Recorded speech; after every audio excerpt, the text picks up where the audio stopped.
Hello, everyone, and welcome back. Today we are looking at the Shark 9000. The Shark 9000 was first released in the United States back in 1993, and it included the driver Cutter. The Shark 9000 was unfortunately discontinued in 1994. So what we see here is really kind of an updated version of an older vehicle. So this is the new take on the Whale, except the Whale being a hovercraft, this is more of just a straight dedicated water vehicle. The water blasting Cobra Interceptor attack boat. And again, we get Cutter again. So we got Cutter the first time with the Killer Whale, and now we get him with the Shark 9000. So this is version 3 for Cutter, and he was released as part of the 12th series, the 93 year line box with the Shark 9000. He was unfortunately discontinued in 94 when the Shark 9000 was discontinued. Um, Shark and the Shark Cutter and the Shark 9000 were intended to be part of the 93 assortment of the DEF Drug Elimination Force subset. However, Hasbro decided not to release any of the DEF toys in 93 and instead repackaged them as the Battle Core.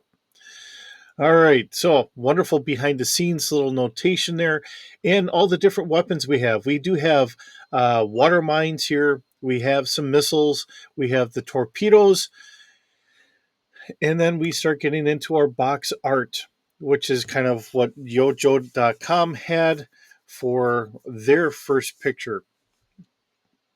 Now, as we get to see it, we do get to see that we have a pilot or driver here on the one side, a passenger right behind him. We do have two gunners on the left, or on the port and starboard, left and right sides, as well as a main top gunner with a missile launcher there as well. Now, this is also supposed to hold up to 4 additional Joes. I kind of kept it in the same vein of what we had done for um, the Killer Whale. Actually, I transported all the stats from the Killer Whale over and started to decide what needed to be changed from there. So when we get on to all of this, I don't have these missiles listed as active missiles. I've got these listed as more of just holding points for them.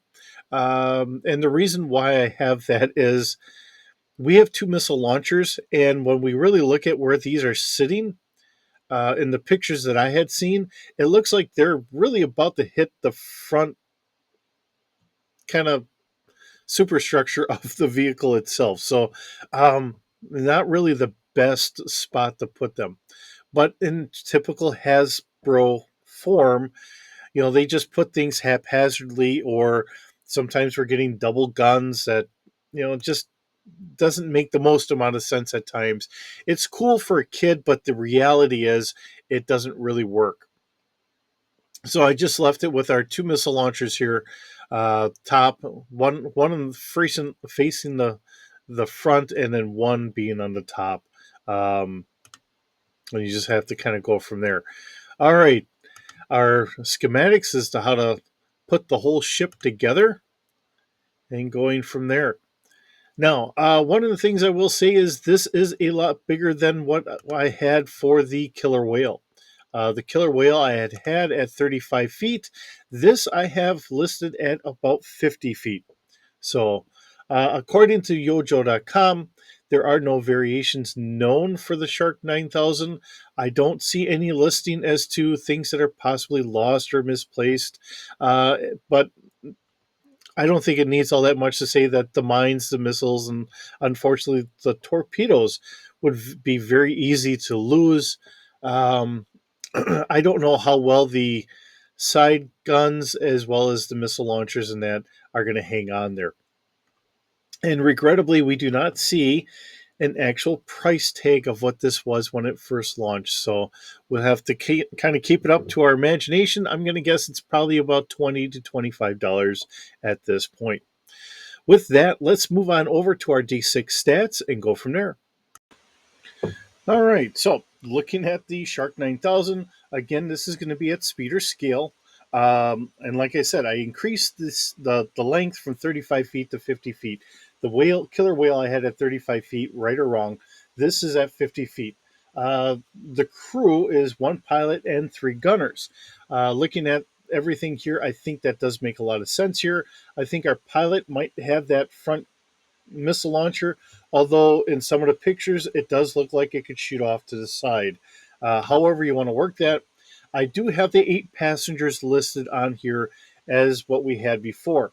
In our thumbnail picture, which is from one of the comics, it looks like they have quite a few people on here. So I think 8 passengers is very viable.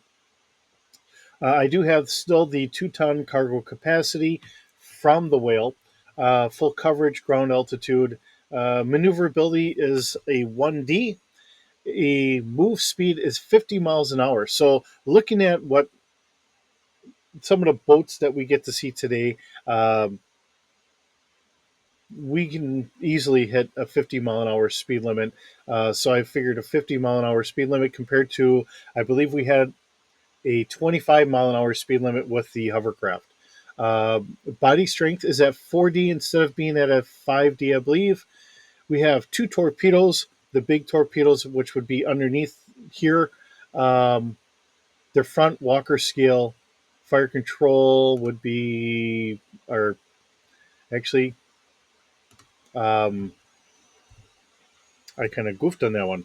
Should be a 2D, not the +2, which I believe was the cannons because you were having to really line up the hovercraft. Um, like I said, I just grab something as a base and then I go through it and I start redoing everything. Let's see. And we're going to have our range. I felt the range was going to be okay there. I don't know how far torpedoes really go out. So if you know better, change it for what you actually know, not someone that's just taking a wild guess here. And the damage is going to be at our 7D for the torpedo at Walker scale.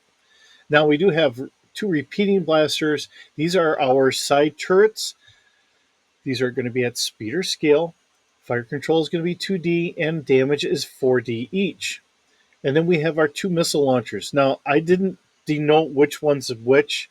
They're both front, although I think the top one's going to be more of a turret base, so you could swing it around and shoot someone behind you if you wanted to. Let's see. So speed or scale, fire control is 1D, and damage is 7D. Now we have side discharge for water mines. We do have the 4 mines that came included on here. The side discharge is actually left over from the depth charges. I figure that the mines are probably going to be side discharge as well. I don't know exactly where they're stored on this. Keeping it at speed or scale, fire control is 1D to launch it out there, and 7D damage. And then last but not least, we have the 2 repeating blasters all the way up on the top turret here. Whoever's being our gunner, the speed or scale, fire control is 2D, and it's a 5D damage because it is a fire linked repeating blaster compared to our other ones, which are only a single repeating blaster. So that rounds everything up. Like I said, this to me seems like it's just an updated version of what they wanted the killer whale, to be. A lot cheaper to operate uh, because we don't need the whole hovercraft portion of it. Now, the fact that we still have the fan blade engine in the back or whatever does mean that this can get into some, we'll see, like the Florida Everglades areas where it's the tall grasses. Yes, there's water underneath there or whatever, but stuff that's going to choke up a standard boat motor, we can kind of get into there, which really does work well. So this would kind of put it towards like the need for a brown water navy from back in Vietnam.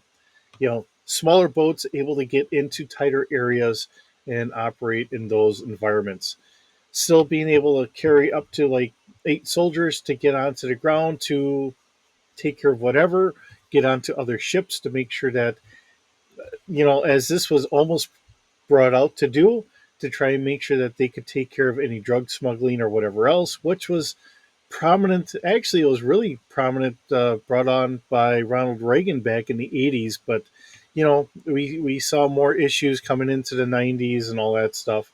And even ironically, today, we see a big push to try and put a big stop to all of this. So, as that ebb goes back and forth, on trying to secure all that stuff to, they feel that they're doing a good enough job and just kind of leave things being, whether we agree with it or not.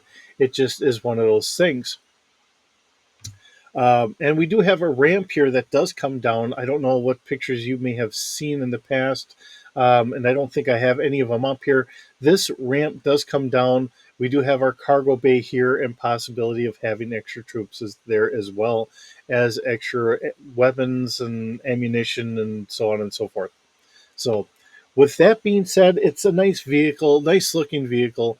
But for the time frame, and I mentioned this in one of the other videos, you know, I'm in high school, getting ready to graduate.